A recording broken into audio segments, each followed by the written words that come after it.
ꯑꯍꯥꯟꯕꯃꯛꯇꯗ diamond radio channel ꯑꯁꯤꯒꯤ crime report ꯊꯧꯔꯝ ꯑꯁꯤꯕꯨ ꯇꯥꯕꯤꯔꯤꯕꯁꯤꯡꯕꯨ ꯖꯦꯝꯁ ꯍꯩꯒ꯭ꯔꯨꯖꯝꯅ ꯇꯔꯥꯝꯅ ꯑꯣꯛꯆꯕꯒ ꯂꯣꯏꯅꯅ ꯏꯀꯣꯛꯅꯣꯅ ꯈꯨꯔꯨꯝꯖꯔꯤ ngasi mu puduna lakchari diamond radio gi crime reports ki chamaga yankai mathoi suba tangkal nungsiba haibasi yamna lukre miyoi bu ki punsi gi tangkal da thokraba thokliba amadi tholakadaba tangkal amani ahobada phajaba mawong kharada leiramlaga mawong hongkiba su kongai asum oirakani khanglabadi nungsinarmudrabasu phagadaban asumna khanabasu kongai Pomnamak nungsibagi lipun adudagi male masi oirakibani masida aranba namthak minamba oijaba thiba tuhatpiba namja namtheknaba kayasu yaudaba nati angakpagi angakpa ngaktani adubu thokkibana thokkrabasu thoktriba singna seksinna mikup nahum singna leibiyu aningba apamba joy tawba haibadi khutchanba masina khwaidagi achauba role amakak lauduna nungsiba haibasida chatnari Satrangi masanagi mongdi yengba sodumage senana khongbi khongnaw mathang mathang charaga mamaida ningthau chabagumna haurukpadadi phana uba ngaktani masimangna adum lengdana legedobuin hoi masina nupa nupi ama thungnaraga nungsinadre haibadi langani inkalakpa matamda mi amabu hektamak yamna thajagal masidagi akiba kya lakani haibase sumkhan khalude thangjiloba khongpham aduna soiragana leikha tarak labadi Mamaida kari nungino haina sonabadun section biu mapan thongda urubaduna matam punamaki aseng banatte haibase khangbiu khangda udaba kaya lei haibase matam punamakta kaubigan thaja halibado aningba apamba thungnaba matam aduda nungsibagi chang handarakani haibase chinda chimpha pubiu akai balikli sambaya dabagum turengi isingsu maning handuna chelhanba yaro soidraga loire haibaduna mapungdi phagadaba nate soidanabasu maram khudima khangdokpiu ngasigi thodok ase cheksindaba thajaruba masidagi oirakpa case amakhak wari ase mamangda khoina pokacharpa case kaya aduga khajiktang khenaba amani inkhalak liba tungi manglan kaya leiba singna tabiraga apaba sing adu tamak loksinbiu matau tamlabadi aroibagi handokpa yararoi doba khongpham aduna chaina phangani haiba kaubigan loinana YouTube te yengbiriba tabiriba singna channel ase subscribe tawbidragadi subscribe tawbiu Toromasi pamdaba singisu thamjari dislike hek adomna pambidrabadi adongi damaktani thamjariba dislike nambiu adongi khubina Odisha state asdagi hauraga thokiba thodok amakhakni English singani taratarukta BB Mohanty Bharta Charles Mohanty hariba miyo ise IPS officer amakhakni hariba Odisha gi state asida mahak DGP oina matam aduda thabak tawba miyo amakhakni Mahak matamaduda Director General of Police DGP gi phammasi purami amadi mahak ki machano padigi haukiba thodok amakhang matamaduda BB Mohanty state asigi khwaidigi wangba police department ki pham asi paiba miyoi amakhang adubu mapana achauba pham ama paireba su machano pana matik charaktrabadi matik mayai leiba mapa kari oiba ngangani machano pagi maming BT Mohanty kawi Haurukpadagi mahi masingda yamna pharakpa miyo emakhakti oiram BT Mohanty chauruklaba matamna makha tana mahi masinggidamak Delhi da larik tamnananabagidamak maphana honarame asumna South Delhi gi private institution amada mahi masing tamthaki amadi mahak MBA gi course tawrami amadi asumna MBA gi course tawringai gi manungda Germany dagi chahi 16 surabi nupi ama India da lakhi amadi South Delhi da bituna leriba mafam asimaktada Research amagidamak mahak lakhiram asumna South Delhi gi mafam asida BT amadi Germany gi nupi asi thengnaduna marup oikhiram asumna makhoi ani yamna punna loinaki amadi Germany gi nupi asiga mahak ka yamna nakna loinaram March 2006 asida Germany gi nupi asina Rajasthan da koirusi haiduna mahak mafam adugi research tawningi haiba wafam BT da haikiram asumna BT Mohanty na March ki tang kungani pan 2006 ta mahak loinana Rajasthan da chatki mafam adu yoboga makhoi ani gi tongan tongan ba ka ani khak lorame asumna English sing ani taru March ki tang kungani pan makhoi ani na ka amamam tongan na lorubasu ahing athengbada BT Mohanty na nupi adugi ka da namduna changlaki amadi Germany gi nupi asibu mafam adu da mahang na rape tawki Germany gi nupi asina yamna saukirami चुमनगी मखोय अनिदि तिनबा मरुप अमखक्तनी अदुबु बिटीगी मौंग असिना करिनो हाइबा यामना महक यामना साउखिरम अयुक अंगनबदा Germany दे लेबा mama मपादा महना phone तौकी मसिगी मतुंगदा साउरदुना mama मपाना Germany की India दा लेबा embassy दा call तौदुना थौदो असिगी मतंगदा report पेखिरमी अमदी embassy अदुना अथुबा मतमदा action लौगनी हाइदुना थाजबा पिरमी नुपी अमना नुपा अमदा इचम चमना दोरो दोरो तौदुना कोइजदना लोइनबा मतमदा नुपा अदुना नुपी अदु हेक्तमक यारगनी हाइना खनबसी यामना तोइना थोकपा थौदोक अमखक नुपी सिंगना खंजिनबियु होय नुपा पुनमक नत्रबसु अयामदी खुदोंग चाबा लौबदा अरुबा अमदी ओइदे यूरोप के नुपी की फिजे चकचा नाइतोम चटपा अथिंगबा लेक्तबा समथोकपा मौंग असिना बिटीना महाकी अपाम्बा इराय लाइना फंगनी हाइदुना खनबगिसु ओइरंबा याय थोकिबा थौदोक असि महाका राजस्थान ताना लाकमिनरबा मतुंगदा करिगी तुमिनबा यारोय वाफम असि खलक्तुना महांगना अहिंग अदुदा खुदोंग चाबा लौबसु ओइरंबा याय अदुबु नुपी एससिगी मतुंगिना महाक्ति अदुगुमा वाखलोन अमता लेते महाक्ति मफम अदुदा रिसर्च लाकपनी अफबा मरुप अमा फंगले खन्ना थबक अदु चटमिनखिबनी हाइबासिनी अमरोमदा बिटीना महाक मरी लेनबनी नुंगसिनबना थोकदोक अदु थोकखिबनी रेप नत्ते अमरोमदा नुपी अमना कप लाउदुना मसाना यादे थोकदोक अदु रेपनी हाइबासिनी अदुबु थोकदोक असे हाई क्लास की प्रोफाइल अमा ओइरखि न्यूज़पेपर की हेडलाइन सिंगदा जर्मनी दगी लाकपी नुपी अमा इंडिया दगी मियोय अमना नमथाक तौदुना रेप तौबिख्रे हाइदुना हेडलाइन सिंगदा मखन मखलगी पाउ कया फुंगलखिरम एम्बेसीना दिल्ली पुलिस ता पाउ पीदुना दिल्ली पुलिस ना मुक राजस्थान पुलिस ता पाउ पीकी अमदी बिटी मोहंती मफम अदुदगी फाखिरम महाक जुडिशियल कस्टडी दा थमखिरम महाने इज्जत महंगन की हाइबो वाफम असि बिटीनी यारम मतम अदुदा महाक चही कुनगो हुमदोय सुरे जर्मनी की नुपी असिना चही कुनगे तरुकलोम सुरे मसिगी मतुंगदा जर्मनी की नुपी असि दिल्ली दा मुलाके अमदी दिल्ली पुलिस ता महाना कंप्लेन अमुक तौकी मतम अदुदा बिटी की मपा ओडिशा की डीएसपी ओइबना जर्मनी की नुपी असिदा केस असि हंदोकननबगिदमक किहलखी अमदी बिटी की मरी मता कया मरुमना जर्मनी नुपी असिदा कॉल तौदुना केस असि हंदो नत्रबदी फरोय हादुना यामना तोइना किहलक तोरम अदुबु वाफम पुनमक असि जर्मनी नुपी असिना दिल्ली पुलिस ता तमनमे जर्मनी की नुपी असि मेडिकल एग्जामिन तोरमे अमदी रिपोर्ट अदुदा महाक असि रेप तौबिख्रे हाइबसि रिपोर्ट अदुना मयेक सेंगना ताकलमे मसिगी मतंगदा केस असि फास्ट ट्रैक कोर्ट ता थेंगननबगिदमक्ता याथंग पिरम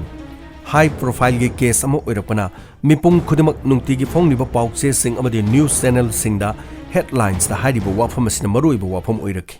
मसिना फास्ट ट्रैक ता सिनारपगी मरम अमा ओइखि अमदी अथुबा मतंदा केस असि लोइसिननबा अतोप्पा लेबाक की मियोय अमा यावबनिना इंडिया के लेरिबा सरकार अदुना मतम अदुदा फास्ट ट्रैक कोर्टना अथुबा मतमदा वाइल पीबा पामखि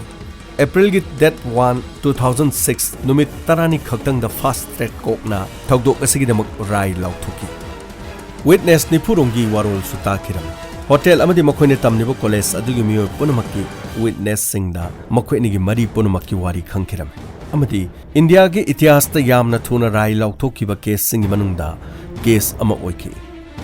पुलिसना अथुबा मतमदा चार्जशीट लानखतकी अमदी नुमित खरनीगी मतुंगदा कोर्ट की राय लाउथोक्तुना बिटी मोहंती हारिबा मियो असि चही 3 जेल लैननबगिदमक अमदी लुपा 10,000 फाइन ओइना थीननबगिदमक कोना खंगनखि मसिगी मतुंगदा नुपी अदु केस असिगी मतुंगदा महाकि मरमदम जर्मनी दे चटकिरम मथवाई यामना नुंगाइखिदि महाक वखल यामना सोंथकिरम अदुबु केस असिदी महाकना माइ पाखि बिटी मोहंती मसिगी मतुंगदा अलवार राजस्थान की जेल दा लैखिरम महाक मसासु वखल लैना लैरे डॉक्टर ना निंगथिनि यंगबिदे मफम अदुदा महाकु निंगथिने थंबिदे हाइदुना कंप्लेन तरुखि मदुदगी महाक जयपुर की जेल अमदा अमु होंगदोक्तुना थमकिरम अमदी था 8 मफम अदुदा महाक लैखि मसिदगी तोंगानबा वाफम अममु लाखिरम ओडिशा की काटकता लैबा बिटी की ममा की अनाबगी फिबम फत्रे हाइदुना पेरोल दा नुमित 15 थोकननबगी एप्लीकेशन अमा थाबा होरखि मरमदी ममा नारिबनी पेरोल एप्लीकेशन थारबदी मचा थोरक यागनी हाइबसी मपा डीजीपी ओरिबनीना इराय लाइना खंगबा ngamba ओरम मसिगी मतुंगदा दिसंबर की तांग मरीदा जेल दा हलकनी हाइदुना एप्लीकेशन अदुदु वारो यावरम मपाना सुमहक नुमित 15 की मतुंगदा सोइदनमकी जेल दा अमुक हलक्के हाइदुना मपाना दायित्व लौखि मसिगी मतुंगदा बिटी डिप्रेशन नारे मसा यामना फत्रे पेरोल की मतम सांगदोकपियु हाइदुना अमुक एप्लीकेशन थारकलमी अदुबु पेरोल की मतम सांगदोकपा हाइबसी आइननि यादब वाफम अमनि मरम असिना कोर्टना अयाबा पीखिदे अमदि डिसेंबर की मरीदा जयपुर जेल दा लाकदब अदु माक लाकलमदे असिगी मतुंग पुलिस न मयुम द थिबलाक अमदि ओडिशा की पुलिस न सु थोक्सारमदे मरमदि मतम अदुगी पुलिस डिपार्टमेंट अदुगी फम अचौबा अमा मपाना पाइबा मरमना मफम अदुदा लेबा पुलिस न सु मच्चानुपागी मिचंग चंगलमि अदुबु वाफम असि मीडिया दा यौरखि अमदि मीडिया दगी मियाम दा यौरखि मयुम द जयपुर पुलिस न मपादा हंगबा मतमदा मच्चानुपा खंगदे कदाइदे चटखिबनु खंगदे युम द हलक्त्रे हाइबा वाफम असिदा महाइरमि राजस्थान दा थोकबा थोकदोक अमु ओइबना राजस्थान पुलिस न कोर्ट दा चटखिरमि अमदि नन भेलेबल वारंट इशू तौनननबगीदम हाइरमि कोर्ट न डीजीपी की मथक्ता केस अमा थांगलखि मतांग असि यौखरबनिना ओडिशा की गवर्नमेंट सुतुमिन लेबि यारमदे मरमदि मसिदे सगुलुरुबदि गवर्नमेंट अकाइबे लाकदोरिबनि बिटी की मपा असिना महाक मचा पेरोल द थोक्रबसु महाक कदाइदे लेबनो खंगदे हाइना हाइखि रेप केस ता चही 8 की फादोक पीरब मचा लोसिले हाइबगी मरालदा ओडिशा की गवर्नमेंट डीजीपी बीबी मोहंती बेटी की मपा असी थबक्तगी लौथोकिरम मचा की तौरुब मराल अदुना मपाना दंदी फंगबा हौकी मसिगी मतुंगदा मपाना एंटीसिपेटरी बेल फंगननबगीदम होनरमी अदुबु बेल फंगकिरमदे मसिगी मतुंगदा मपा कोर्ट सु चटपा थाकिरमी अमदि कोर्ट महांगना हाइखिबा मतमदा मचानुपा डिप्रेशन नारे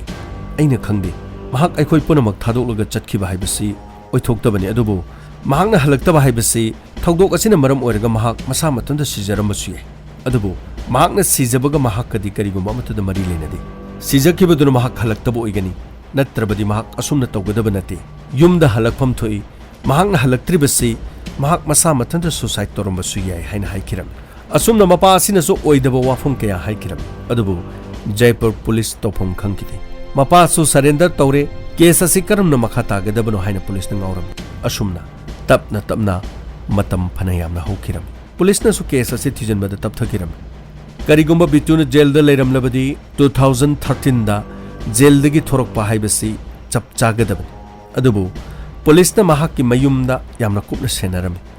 असुमना मथंग मथंग चही हौखिबना 2006 दा थोकिबा थोकदोक असिना 2013 यौरखि अमदी पुलिस न मतम अदुदा पाव मफंखि बिटी मोहंती केरला दा लई हाइबसी खंगकिरम अमदी असेंग खंगननबगीदमाक राजस्थान की पुलिस की टीम असिन होनरम तसेंगना मतम अदुदा था तरे जेल द लेरमलब मतुंगदा बिटुना मयुमदगी चेनखिबगी मरम मियामदा तमजरी मतम अदुदा महाक हेक चेनखिबगा आंध्र प्रदेश की अनंतपुर द महाक अहानबदा लेरम मफम अदुदा सत्य साई बाबा की आश्रम अमा मनाक्ता यामना नक्ना लेरम मफम अदुदा महाक था अमदा लुपा लिसिंग अमगा चनी पीबा का भरा अमा लौरगा लेरमी अमदी मफम अदुदा महाक की ममिंग ओंथोरकलमी रामन राघव कौरम अमदी महाक की फिबम मोंग मतोक्सु ओंथोकी कोई खाकी मसम कोकथोकी हेक उबा मतमदा बितुनी हाइबसी खंगदननबगीदम महान होनकी अमदी महाक की ममिंग असे रमन राघव कौई हाइदुना महांग संदोकी महाक की मपासी आंध्र प्रदेश तगिनी हरमी अमदी ममाना उरियाने हाइकिरम असुमना महाक स्कूल अमगी प्रिंसिपल अमग उनदुना महाक की ममिंग अमदी ममा मपागी ममिंग सिंग असि महाकना लाना हाइकिरम अदुबु स्कूल असिदा महाक मैथ अमदी साइंस की ओजा ओइदुना मफम अदुदा थबक तौबा यावरमी मसिगी मखा तारकपदे चही अमा लेर मतुंगदा पार्ट टाइम लेक्चर ओइना कॉलेज अमदा मुक थबक तोरम लाइरिक लाइसु हैबा मियो अमा ओइरकपना इंग्लिश सिंग अनि मापनदा MBA की कोर्स तमननब होनकी महाक यामना कनु होनकी मसिगी मतुंगदा MBA पास तोकी अमदी बैंक की PO की एग्जाम अमसु थाकी केरलादा लेबा SBI की ब्रांच अमदा महाक थबक तौरमी महाक की वोटर कार्ड अमदी डॉक्यूमेंट सिंग असाबा ngakto ओइरम यामना है सिंग न महाना थबक से सथरम मसिगी मतुंगदा महाक की अवार्ड अपा लेरकपा मतमदा ममा मपाना सागै की मंदोमचा अमदी महाक की काका सादुना ममा मपाना लाक्तुना महाक लोइनना महाक तोइना उनबा होरमी मफम अदुदा लेबा मतंदा बिति मीगा थोइना लोइना खिरमदे अमदी मिंगोंदा काहेना वांगांग खिरमदे अदुबु महाक बैंक की PO ओइना थबक तौबनिना महाक मतिक चाबा मी अमा हाइबदु ओइरखिरम चही अमा थबक तौबा होरखि अतोपा SBI की ब्रांच अमदा थबक तौबा नुपी अमखक महाक खंगनरम नुपी अदुसु महाकना बैंक की एग्जाम थाबा मतमदा महाक पुन्ना एग्जाम थामिनखिबा नुपी अमखक नुपी असिगा महाक नुंगसिनबा होरखि नुपी अदुना महाक लुहोंगनबगी वाफम हौदोरखि अदुबु महाक लुहोंगबा पनबदा असेंगबा खंगखिनी हाइदुना महाक मतम पुनमतो वाजरम masina mahak tungda khudong thirakani khanbadagi nupi asidagi mahak lapthokpa hokhiram adubu nupi aduna mayumda wafam sing asi tamkhiram amadi nupi adugi imung manungna wafam asi taba matamda nupa aduga mahak amohana loinarunu haiba wafam se haikiram adubu nupi asini yakhiba leramthi asumna December yorki Englishing ani tarani thoi December da Nirbhaya case thokpa matam amakha media da amadi nukti phongliba pawche singda Nirbhaya gi case asigi matangda miyamna pomnin nin khiba matam amakha oiki amadi miyamna mafam amada protest kya tawki Bharat pumba protest torpa asida sarkar phawmu mako ngauki asumna nupi kaya bu rape tawduna loisin khidaba case kaya gi maramda photo go konana chenaba miyoi sing adu media ra utpa horki amadi bitigi wari aduna su inong nona rape tawraga jail da thamlaba matungda mapa DGP oiba ama payroll da thokraba matungda jingnaba mong da lot khre haibasi case asigi photo amadi wari tana pic than khirami bitiga lohong se hairambi nupi aduna rape case asigi nupa mahaka loina tinaba ragab asiga masak mane habasi khankiram adubu maming di manaramdi bitini yawba SBI gi branch da address sungaw gaw da bachithi amakak laki amadi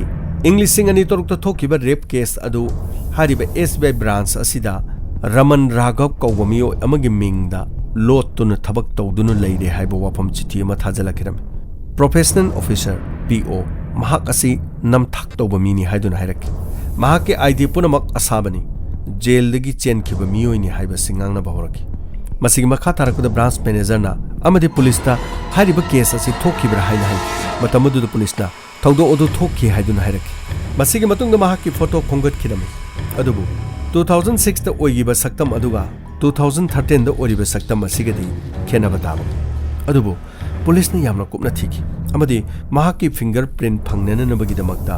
ahanba mahakna leramba jail aduda mahaki fingerprint gi report lawkhirami amadi haujik oriba Raghav Raman hariba miyo asigi fingerprint lawnana nabagi damak police na makhan makha kya gi lang thakirami masigi matungda fingerprint test toba matamda Raman Raghav hariba miyo asi bitini haiba se police na khangkiram